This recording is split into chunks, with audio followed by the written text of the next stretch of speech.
안녕하세요. 이번 시간에는 DNA에 대해서 배워보도록 하겠습니다. 우선 DNA에 대해서 정의부터 칠판을 통해서 정리하면서 같이 한번 시작을 해보도록 할게요.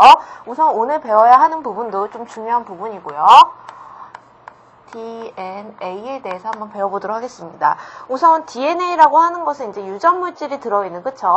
염색체 속에 유전 정보가 들어있다라는 것 정도는 여러분들이 알고 계실 텐데요. 제가 한번 정리해 볼게요. 그래서 얘는 이제 우리 책에 보시면 핵산의 일종이다라고 나와 있고, 그리고 가장 중요한 특징은 뭐예요? 뉴클레오타이드가 결합된 고분자 물질이죠, 그쵸? 그래서 뉴클레오타이드가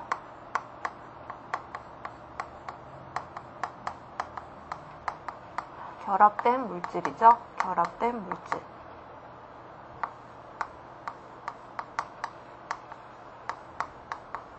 그리고 가장 중요한 특성은 유전 정보가 저장되어 있다라는 부분이 가장 중요하니까요.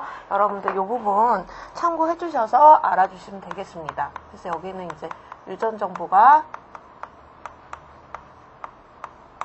저장되어 있다라는 부분이 가장 중요하고요. 그래서 DNA의 정의는 이렇게 내려봤고요. 그리고 가장 중요한 부분, 이제 구성 단위부터 시작을 해보도록 할게요. 이제 기본적으로는 DNA에 대해서는 유전 정보가 저장되어 있다라는 사실은 일반적으로 알고 있지만, 구성 단위에 대해서는 이번에 이제 처음 나온 부분인데요. 구성 단위 보시면 이제 뉴클레오타이드가 결합되어 있다라고 나와 있죠. 그래서 뉴클레오타이드가 결합된 구조이고, 어떻게 돼요? 인산대, 당대, 염기가 1대 1대 1로 결합되어 있는 구조다라고 여러분들 생각을 해주시면 되겠습니다. 그래서 뉴클레오타이드가 인산대, 당대, 염기가 1대 1대 1로 결합된 구조다라고 생각을 해주시면 되겠고요. 그래서 이러한 구조를 보면은 이중 나성 구조로 되어 있어요. DNA는. 그래서 이거 좀 알고 계시면 되겠고요. 모양은 이중 나성 구조. 그리고 이제 역할 부분을 봐주시면 얘는 당연히 뭐예요? 유전 형질에 의해서 정보를 저장해주고, 그리고 이제 DNA 복제 후에 딸세포에게 유전 물질을 전달해주는 역할을 하는 게 DNA죠. 그래서 이렇게 정리해주시면 되겠습니다. 그래서 보통 시험 문제에 많이 나오는 부분은 DNA에 대해서 어떤 거예요? 뉴클레오타이드 결합된 물질이다라는 거, 그리고 어떤 거다? 유전 정보가 저장되어 있다라는 거, 그리고 인상대, 당대, 염기가 1대 1대 1로 결합되어 있고, 그 다음에 구조는 이중 나성 구조이다. 보통 이 정도 네 가지 특징이 가장 많이 나오니까요. 이렇게 정리해 주시면 되겠습니다. 다음 부분은 이제 유전자에 대해서 정의 한번 해보도록 할게요. 그래서 두 번째 보시면 이번에는 유전자에 대해서 정의 한번 해보도록 하겠습니다. 그래서 유전자라고 하는 것은 유전 정보의 단위로 가장 중요한 건 뭐예요? 유전 형질을 결정하는 인자를 유전자다라고 생각을 해주시면 될 것 같아요. 그래서 제가 적어볼게요. 얘는 유전 형질을 결정하는 인자다라고 봐주시면 되겠고요. 형질을 결정하는 인자다라고 봐주시면 되겠고요. 그 다음에 이제 유전자는 DNA상의 특정 부위의 염기 서열로요. 그쵸? 특정 단백질을 합성하는 유전 정보를 포함하고 있습니다. 그래서 제가 한번 적어볼게요. 특정 단백질을 합성하는 유전자로 구성되어 있죠. 단백질을 구성하는 유전자로 이러한 정보를 포함한다라고 생각을 해주시면 되겠고요. 그 다음에 거기서 아주 중요한 개념 하나 나와 있는데요. 대립 유전자라는 개념입니다. 요거는 별표 쳐주시고 여러분들 꼭 알고 계세요. 그래서 대립 유전자에 대해서 한번 알아보도록 하겠는데요. 그래서 대립 유전자라고 하는 것은 하나 형질을 관여하는 한 쌍의 유전자다라고 생각을 해주시면 될 것 같아요. 그래서 우선은 제가 한 쌍의 유전자다라고 적고요. 그래서 우리 책에는 뭐라고 나와 있나요? 여기서 상동 염색체와 동일한 위치에 존재한다라고 나와 있는데요. 이제 하나의 형질을 관여하니까 하나의 형질을 관여한다라고까지 적어볼게요. 형질을 관여한다.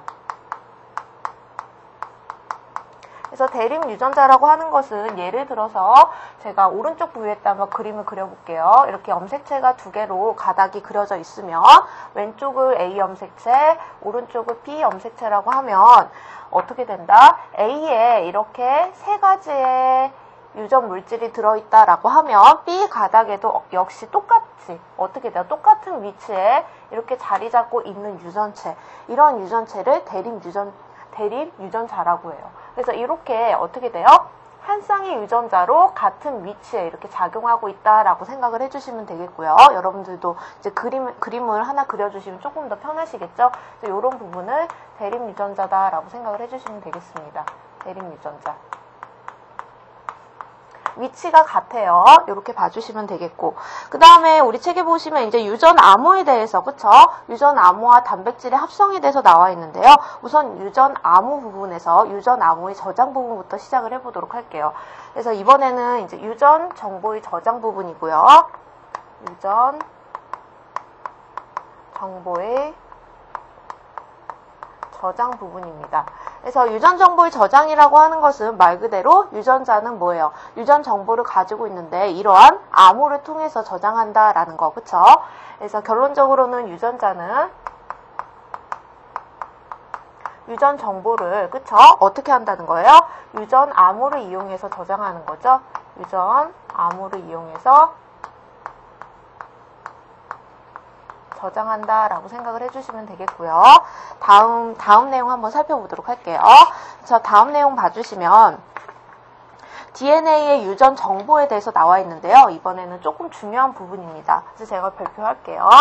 두 번째 보시면 이번에는 DNA의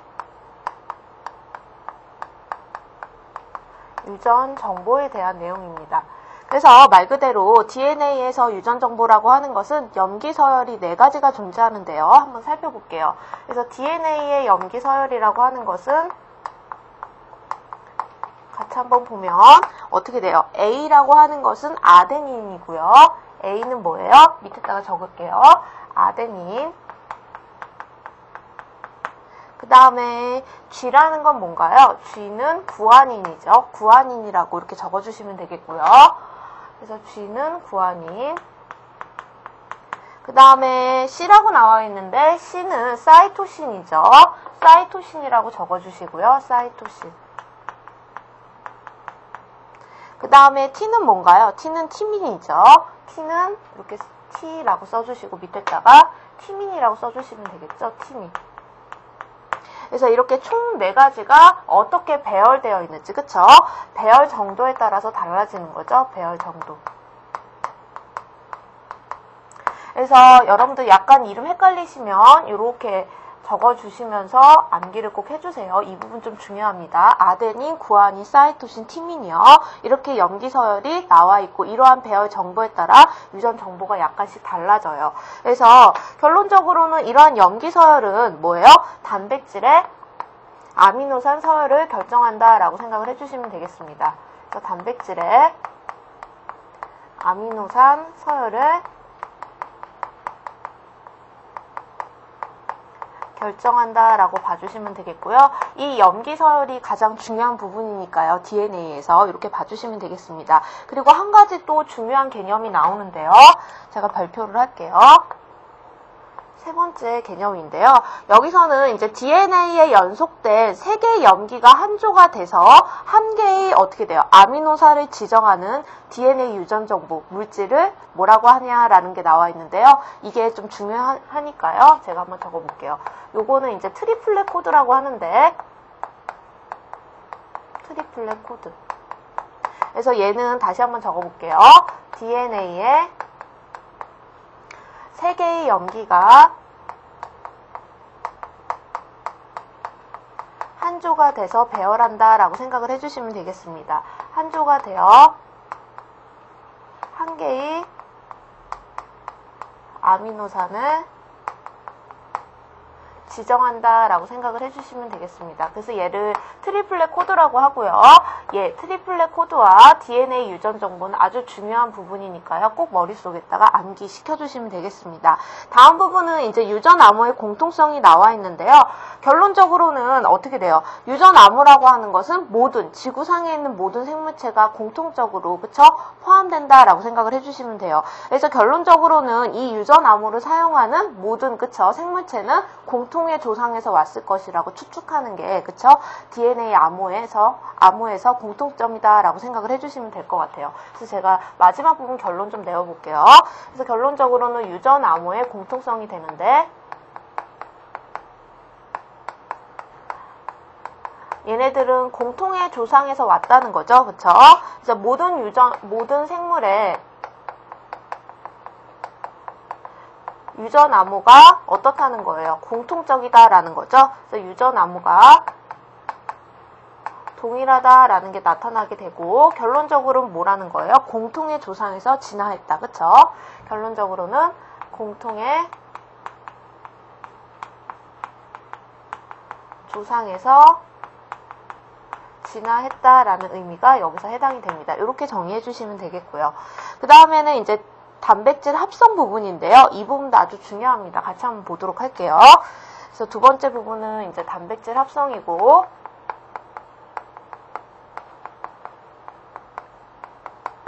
그래서 단백질 합성 부분에서 첫 번째 보시면 DNA는 이제 특정한 단백질을 만들기 위해서 정보를 제공한다라고 생각을 해주시면 되겠고요.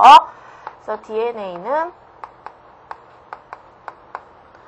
특정 단백질을 만들기 위해서 제공하는 거죠. 특정 단백질을 만들기 위해 정보를 제공한다라고 생각을 해주시면 되겠고요. 하지만 직접 어떻게 돼요? 합성하지는 않아요. 그쵸? 직접 합성하지는 않는다라고 하나 더 생각해 주시면 되겠습니다. 직접 합성하지는 않는다. 그 다음에 두 번째 보시면 이제 DNA 복제에 대한 개념이 나오는데요. DNA 복제는 뭐예요? DNA량이 2배로 증가하는 거죠. 그래서 DNA 복제에 대한 개념이 나옵니다. 그래서 DNA 복제라고 하는 것은 어떻게 된다? 핵 속에서 DNA량이 2배 합성되는 거죠. 그렇죠?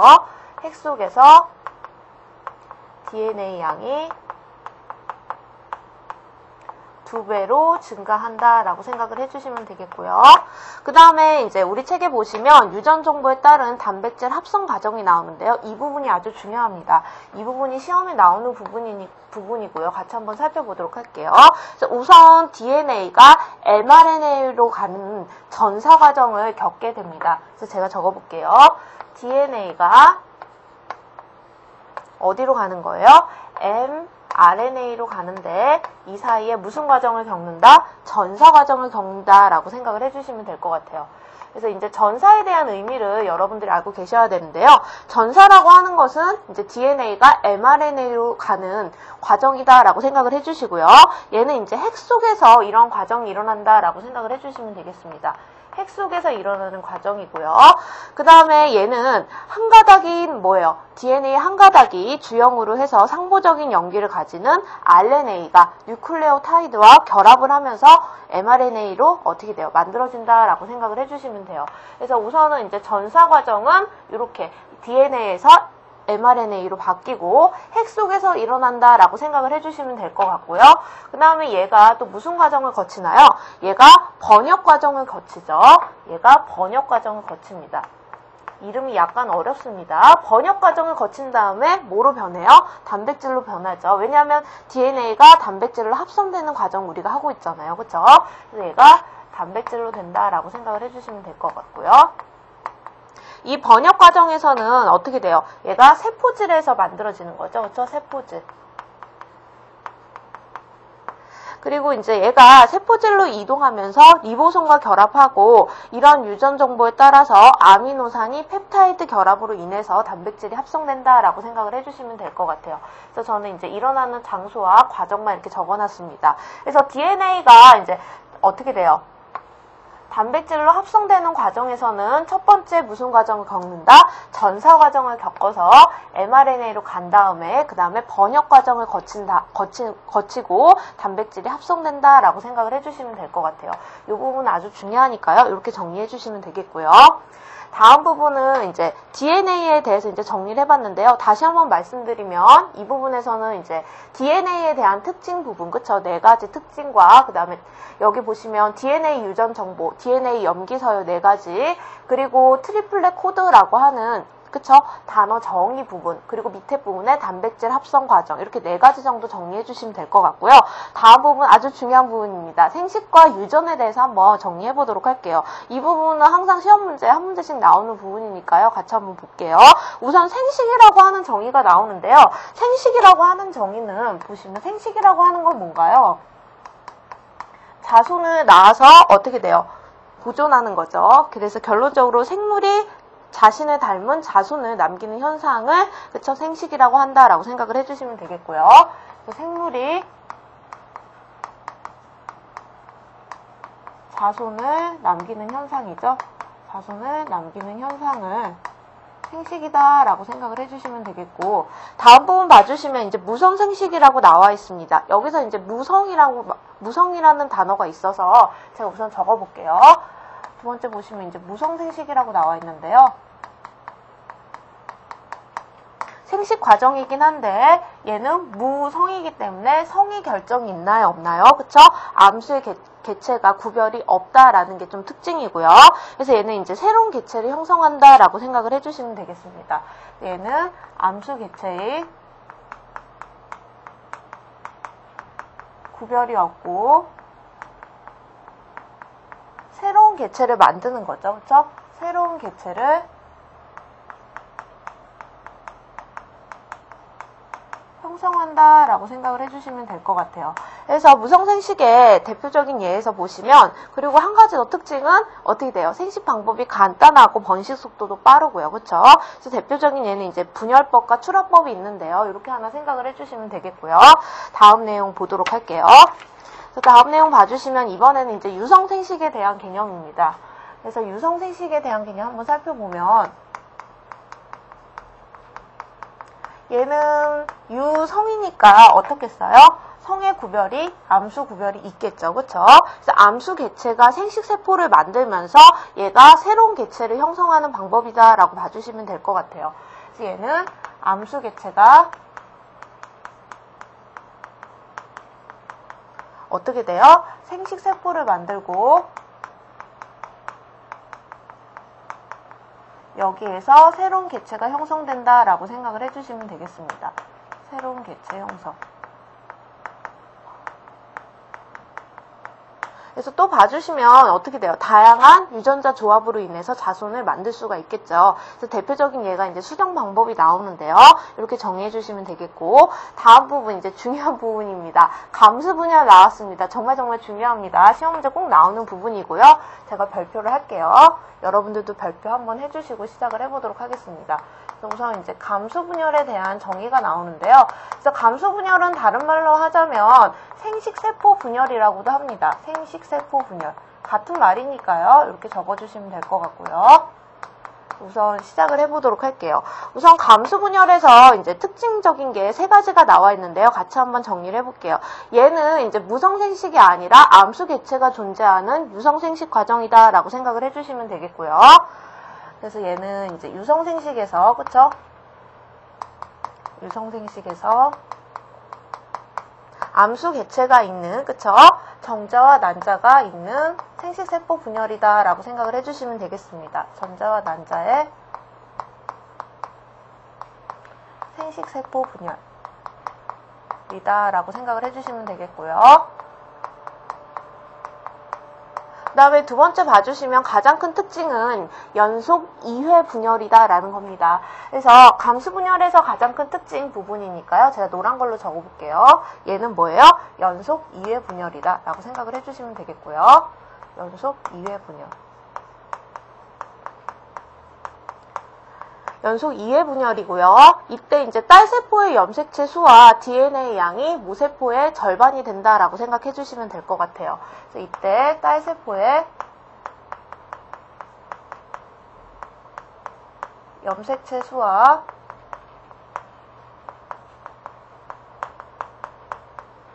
DNA 양이 절반이 된다라고 생각을 해주시면 되겠고요. 가장 큰 특징이고요. 그 다음에 봐주시면 이제 모세포에서 어떻게 돼요? 방광되는 생식세포는 수정을 통해서 모세포의 염색체 수와 같아지게 됩니다. 그래서 결론적으로는 세대를 거듭해도 염색체 수는 일정하게 유지가 된다라는 게 좀 중요한 부분이니까요. 제가 또 적어볼게요. 그래서 얘는 이제 세대를 거듭해도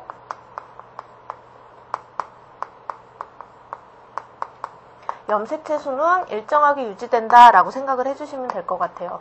개체의 염색체 수는 일정하게 유지된다라고 봐주시면 되겠고요. 다음 부분 봐주시면 이제 감수 분열 과정에서 이제 시작을 해보도록 할게요. 우선 이쪽 이제 세 가지 부분은 큰 특징이니까요. 이렇게 정리를 해주시면 되겠고요. 방금 전에 이제 감수 분열은 연속 2회 분열이라고 했기 때문에 제 1분열, 2분열로 나뉜다라는 거 이제 머릿속에 생각이 되시겠죠. 그래서 한번 1분열부터 시작을 해보도록 할게요. 그래서 우선 이제 번호는 A라고 적고 감수 제 1분열부터 시작을 해보도록 하겠습니다. 제1분열입니다. 그래서 감수 제1분열에서는 가장 큰 특징은 염색체 수가 반으로 줄어든다라고 생각을 해주시면 되겠고요. 얘는 염색체 수가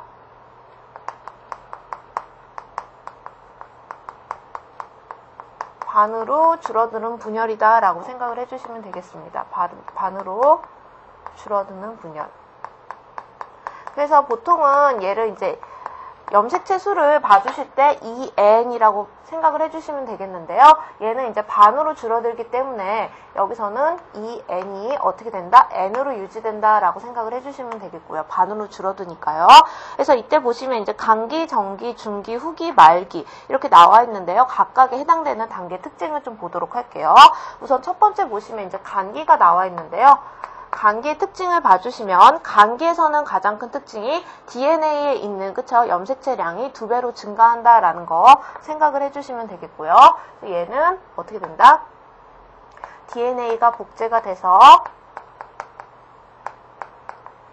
2배로 증가한다라고 생각을 해주시면 되겠습니다. 2배로 증가. 그 다음에 두 번째 단계는 전기 단계인데요. 전기 단계에서는 얘는 어떻게 돼요?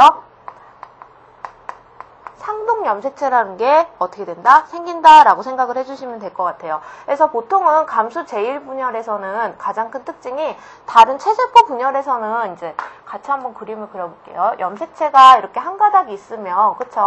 옆에 뭐가 있나요? 상동 염색체라는 게 하나 이렇게 가닥이 하나 생기죠. 그래서 보통 체세포 분열에서는 이렇게 한 가닥으로 끝났는데 감수 분열에서는 어떻게 돼요? 얘네들이 한 가닥씩 더 생겨요. 이렇게. 여기서 또 한 가닥이 더 생겨요. 그래서 감수 분열 보시면 이렇게 네 가닥이 만들어지는데요. 이러한 염색체를 이가 염색체라고 합니다. 이가 염색체. 그래서 이러한 이가 염색체가 보이는 현상 부분이 감수 분열이다라고 봐주시면 되겠고요. 전기 부분에서는 이러한 이가 염색체가 만들어진다라고 생각을 해주시면 되겠습니다. 그래서 이가 염색체가 만들어진다라고 생각을 해주시면 되겠고요. 그 다음에 중기 부분입니다. 중기 부분에서는 얘네들이 어떻게 돼요? 중앙에 예쁘게 배열이 되는 거예요. 그쵸? 중앙 부분에 이렇게 배열이 된다라고 생각을 해주시면 돼요. 그래서 우리가 어떻게 돼요? 관찰하기가 좀 좋은 부분이 중기 부분이다라고 생각을 해주시면 되겠고요.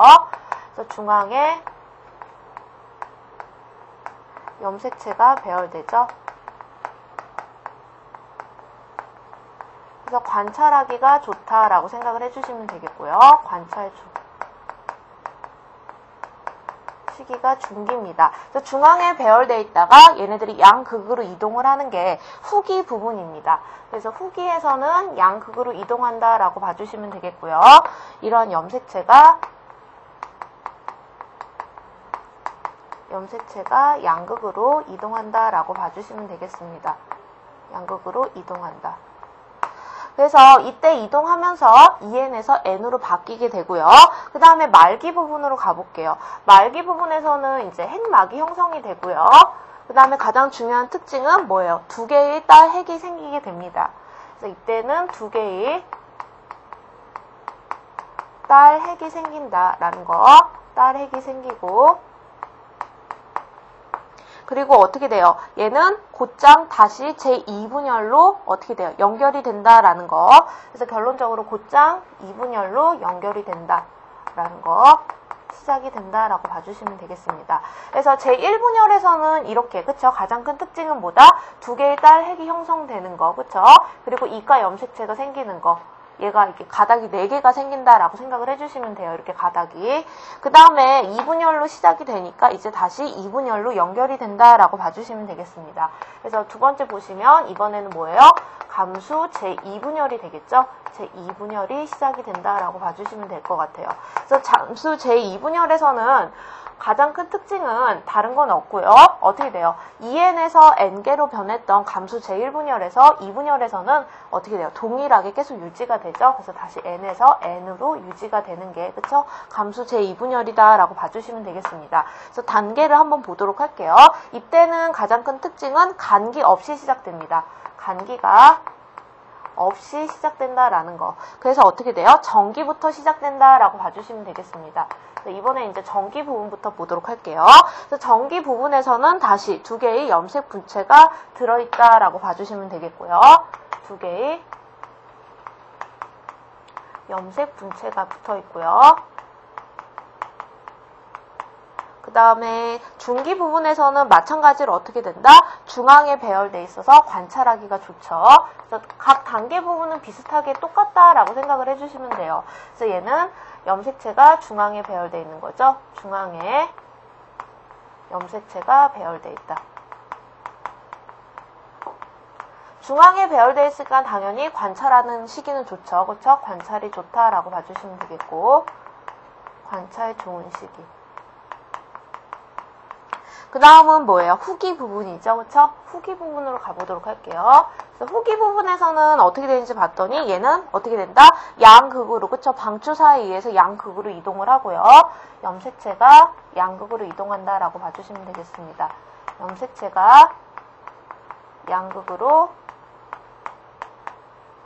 이동하고요.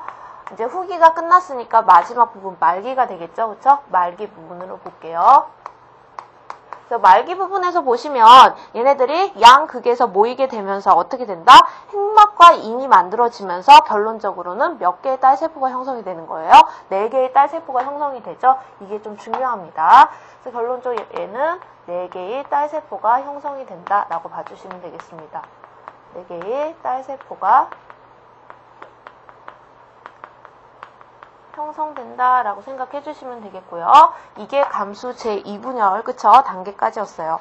그래서 이게 지금 감수 제1분열, 제2분열, 제가 이제 차례대로 다 적어드렸는데요. 아주 중요한 부분이니까요. 요 부분 꼭 머릿속에다가 단계별로 좀 생각을 해주시면 되겠고요. 그 다음에 이제 우리 책을 보시면 이제 우리 책에 이제 그림이 예쁘게 나와 있는데요. 그쵸? 그림의 단계에 맞춰서 가장 좋은 건 그림 옆에다가 제가 이제 적어드린 특징 부분을 잘 이렇게 정리를 해주면서, 그쵸? 이 단계가 어떤 단계인지 머릿속에다가 좀 정리해 주시는 게 좀 중요합니다. 가장 중요한 부분 했고요. 그래서 항상 시험 문제 나오는 부분은 이런 그림을 제시하면서, 그쵸? 감수 분열 그림을 제시하면서 각각의 과정 특징 부분이 꼭 시험 문제 나오든지 아니면 감수 분열의 특징만 따로 시험 문제가 나오든지, 그쵸? 둘 중에 하나니까요. 이렇게 정리해 주시면 되겠고, 다음 부분은 이제 체세포 분열과 감수 분열 비교 특징 부분이에요. 이것도 한번 다시 정리를 해보도록 할게요. 그래서 이번에는 이제 체세포 분열과 감수 분열을 비교하는 부분입니다. 감수 분열 비교 부분인데요. 이것도 한번 보도록 할게요. 좀 중요한 부분이니까요. 제가 발표는 우선 하고요. 같이 한번 살펴보도록 하겠습니다. 우선 이제 분열 시기를 보시면 체세포 분열이라고 하는 것은 체세포가 증식할 때 이렇게 만들어진다라고 봐주시면 되겠고요. 그래서 제가 적어볼게요. 얘는 체세포가 증식할 때, 그쵸? 체세포가 증식할 때 만들어진다라고 봐주시면 되겠고, 그러면 감수 분열은 뭐예요? 생식세포를 만들 때, 그쵸? 생성이 되죠. 그래서 얘는 생식세포 만들 때, 그쵸? 생식세포 형성할 때라고 생각을 해주시면 되겠고, 다음 부분, 요게 좀 중요합니다. 분열 횟수가 어떻게 달라요? 체세포 분열은 1회인데, 그쵸? 감수 분열은 방금 전에 배웠듯이 2회, 그쵸? 연속 분열이죠? 그래서 얘는 1회 분열이고, 얘는 어떻게 돼요? 2회 연속 분열이죠? 2회 연속 분열이죠? 이렇게 생각해 주시면 되겠고, 그리고 염색체 수도 약간 달라요. 그쵸? 체세포 분열은 동일하죠? 2N에서 2N. 그쵸? 변함이 없습니다. 2N에서 2N. 하지만 감수 분열은 2N에서 어떻게 된다? N으로 변화하게 됩니다. 그리고 이제 이가 염색체가 있고 없고 간에 따라서 이것도 좀 문제가 큰데요. 그래서 체세포 분열에서는 이가 염색체가 존재하지가 않죠. 그래서 저는 존재하지 않으니까 X로 표시할게요. 하지만 감수 분열에서는 이가 염색체 이렇게 가닥 모양이 존재하죠. 그 다음에 딸세포의 수도 약간 달라요. 체세포 분열에서는 2개였죠. 그렇죠?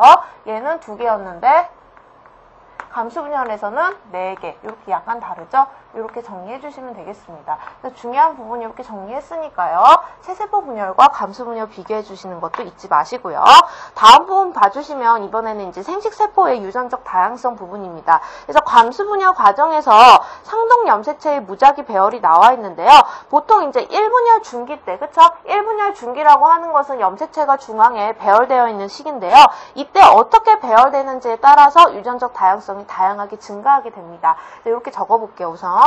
그래서 결론적으로는 감수 제1분열 중기죠.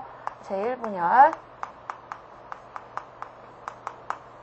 중기에 염색체가 배열됨에 따라서 어떻게 돼요? 딸세포의 조합수가 달라지게 되는 거죠. 중기 때 염색체 쌍의 배열에 의해서 조합이 달라진다라고 생각을 해주시면 되겠고요. 조합이 달라진다.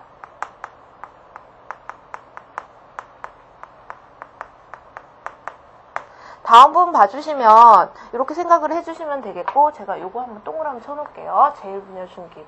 제1분열 중기 때는 중앙에 배열되는 부분이니까요. 그 다음에 이러한 감수분열 과정에서 일어나는 교차에 대한 내용인데요. 이 부분이 좀 중요합니다. 그래서 우선 이제 제가 제목을 생략하고 첫 번째 뭐가 나와 있나요? 연관에 대한 내용이 나와 있죠. 여기 부분부터는 좀 별표를 쳐주시고 용어를 좀 알아두세요. 연관이라고 하는 것은 하나의 염색체에 여러 개의 유전자가 함께 있는 현상입니다. 그래서 제가 적어보도록 할게요. 하나의 염색체에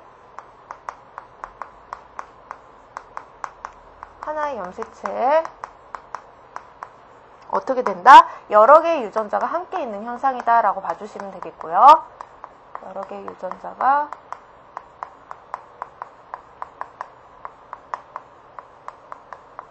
함께 있는 현상이다 라고 봐주시면 되겠고, 다음 부분 봐주시면 이번에는 이제 교차 부분이에요. 교차라고 하는 것은 이제 제1분열 전기 때, 그러니까 제1분열 전기라고 하는 것은 DNA 복제량이 2배로 증가했을 때를 말하죠. 그래서 이때 어떻게 된다? 상동 염색체가 접합하면서, 왜냐하면 전기 부분에서 그쵸? 상동 염색체가 만들어지게 되니까요. 이때 접합하면서 일부 유전자가 교환되는 현상을 교차다라고 생각을 해주시면 되겠고요. 제가 빨간 걸로 적을게요. 두 번째 개념은 뭐다? 교차에 대한 개념이죠. 그래서 교차라고 하는 것은 분열 시기도 중요하니까 감수 제1분열 전기죠. 감수 제1분열 전기. 분열 전기 때 어떻게 된다? 염색체의 유전자가 교환되는 거죠. 염색체의 유전자가 교환되는 현상이다라고 생각해 주시면 되겠고요.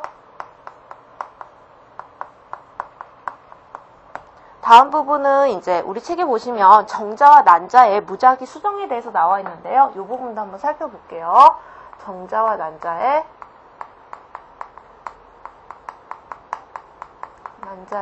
무작위 수정에 관련된 내용입니다. 그래서 한번 보도록 하겠습니다. 그래서 이번에 보시면 결론적으로 어떻게 돼요? 무작위적 배열이 일어날 수밖에 없죠. 왜냐하면 유성생식이기 때문에, 그쵸? 무작위적 배열과 상동염색체의 교차로 인해서 무엇을 형성해요? 생식세포를 형성하죠. 그래서 생식세포를 형성하고, 그리고 결론적으로 어떻게 돼요? 무작위로 수정하면서 유전적 다양성이 증가되는 거죠. 유전적 다양성이 증가된다라고 생각을 해주시면 되겠습니다. 유전적 다양성 증가.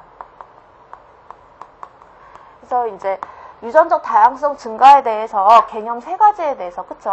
그래서 연관과 교차, 그리고 마지막 부분에 정자와 난자의 무작위 수정에 의해서, 그쵸?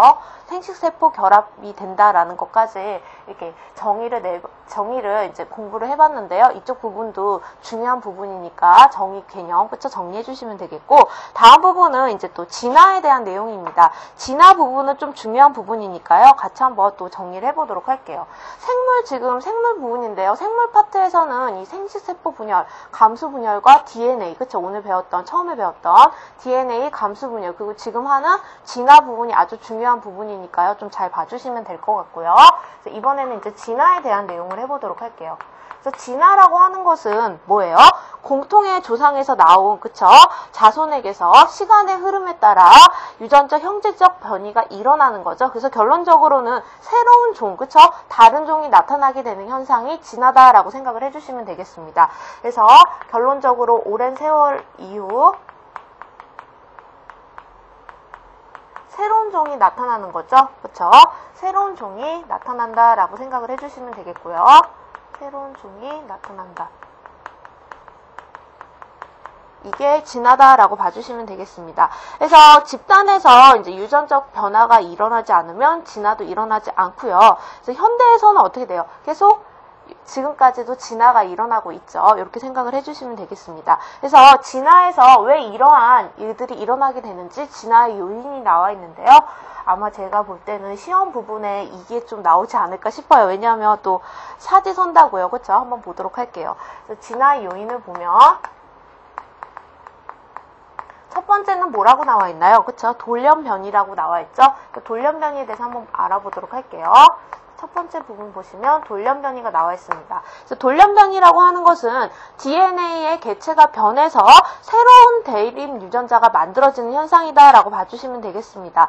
그래서 이제 살충제에 내성이 강한 곤충이 출현을 하게 되고 납모양의 적혈구가 출현하게 된다라고 봐주시면 되겠고요. 그래서 얘는 뭐예요? DNA가 변한 거죠. DNA가 변해서 새로운 유전자가 만들어진다라고 생각을 해주시면 되겠고요. 유전자가 생성된다. 이렇게 하면 되겠고, 다음 부분은 이제 자연 선택 부분에 대한 내용입니다. 그래서 자연 선택에 대해서 살펴보겠는데요. 자연 선택이라고 하는 것은 환경 변화에 따라서 특정 형질을 가진 유전자가 어떻게 돼요? 적자 생존하면서 살아가는 현상이죠. 그래서 얘는 환경 변화에 의해서 나타나는 현상이고, 환경 변화에 의해서 적자 생존하는 거죠. 그렇죠? 적자 생존. 그래서 대표적인 예가 어떻게 돼요? 납모양의 적혈구 출현이 여기에 대표적인 예가 되고요. 그 다음에 세 번째 보시면 이제 유전적 부동이 나와 있습니다. 유전적 부동에 대한 현상인데요. 그래서 유전적 부동이라고 하는 것은 이제 천재지변과 같은 어떻게 돼요? 우연히 일어난 사건에 대해서 유전자 빈도가 변화하게 됨에 따라서 소집단으로 효과가 크게 나타나는 현상이다라고 봐주시면 되겠고요. 그래서 얘는 천재지변과 같은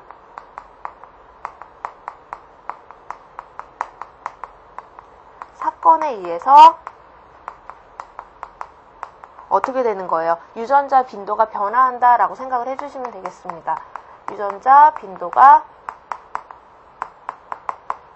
변화한다라고 봐주시면 되겠고요. 그래서 대표적인 예는 이제 사냥하면서, 그쵸? 물개가 어떻게 돼요? 원래 증가했는데 사냥하면서 거의 없어진 거죠. 그쵸? 그에 해당하는 예가 나와 있으니까요. 한번 봐주시면 되겠고, 다음 부분은 이제 이주에 대한 내용입니다. 그래서 이주에 대한 내용 한번 살펴보도록 할게요. 그래서 이주라고 하는 거는 뭐예요? 그쵸? 집단 내에 존재하지 않았던 새로운, 그쵸? 대립 유전자를 가진 개체가 이웃 집단에서 유입이 된 거예요. 그쵸? 그래서 결론적으로는 이웃 집단에서 새로운 대립 유전자가 어떻게 돼요? 유입된 거죠. 새로운 대립 유전자를 가진 개체가 유입됐다라고 봐주시면 되겠고요. 다음 부분은 이제 격리에 대한 내용이 나옵니다. 격리. 그래서 우선 이제 이주에 대한 대표적인 예는 흰색 토끼 집단에 어떻게 돼요? 검은색 토끼가 들어오게 되면서 회색 토끼가 나타났다라고 생각을 해주시면 되겠고요. 다음은 경리인데요. 경리라고 하는 것은 지리적, 그쵸? 지리적 경리에 의해서 서로 교배가 일어나지 않는 현상이다라고 생각을 해주시면 될 것 같아요. 그래서 지리적 조건에 의해서, 지리적이나 생리적 경리에 의해서